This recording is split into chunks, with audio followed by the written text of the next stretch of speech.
कार्तिक शुक्ल पक्ष की चतुर्थी तिथि के साथ आज यानी कि 25 अक्टूबर से पूरे देश में छठ महापर्व की शुरुआत हो चुकी है।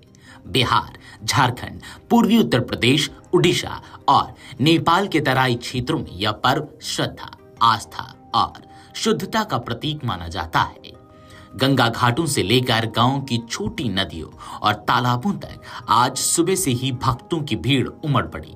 हर तरफ छठी मैया के जयकारे और उठे सुगवा ने मोर जैसे पारंपरिक गीतों की गूंज सुनाई दे रही है। छठ पर्व की शुरुआत होती है नहाए खाए से। यह दिन व्रतियों के लिए शुद्धता और सात्विकता का प्रतीक होता है। इस दिन व्रती प्रातः स्नान कर अपने घर और रसोई को पूर्ण रूप से स्वच्छ करते हैं। पूजा स्थल की सफाई के साथ घर में पवित्रता का वातावरण बनाया जाता है। व्रतधारी नए या साफ वस्त्र पहनते हैं और सूर्य देव को जल अर्पित कर आभार व्यक्त करते हैं। नहाय खाए का मुख्य नियम है सात्विक भोजन का सेवन। इस दिन प्याज, लहसुन और मांसाहार पूरी तरह वर्जित होता है। पारंपरिक रूप से कद्दू भात और चने की दाल का प्रसाद बनाया जाता है। भोजन तैयार होने के बाद सबसे पहले सूर्य देव को भोग लगाया जाता है।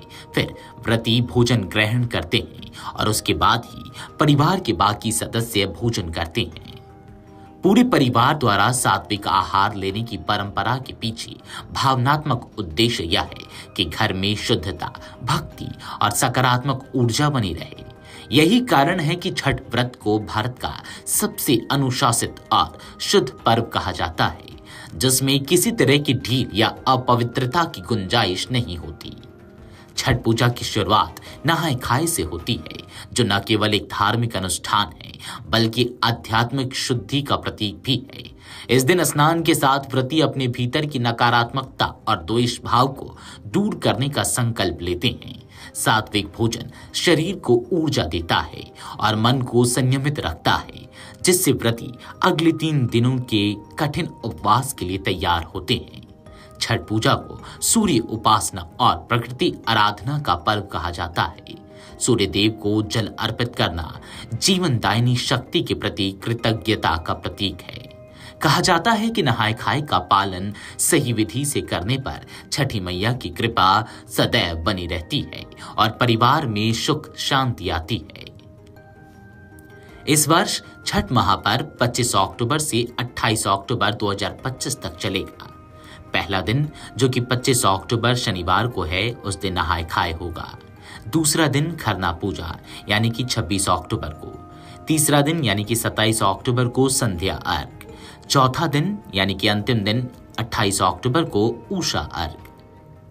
4 दिनों तक चलने वाले इस पर्व में लाखों श्रद्धालु सूर्य देव को डूबते और उगते अर्घ अर्पित करेंगे।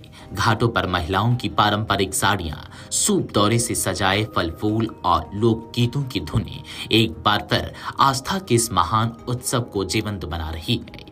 छठ केवल पूजा नहीं बल्कि संयम, श्रम और श्रद्धा का उत्सव है। नहाय खाए से शुरू हुई यह यात्रा जब उषा अर्घ पर पूरी होती है तो लगता है जैसे मनुष्य और प्रकृति के बीच की कड़ी एक बार फिर से मजबूत हो गई हो।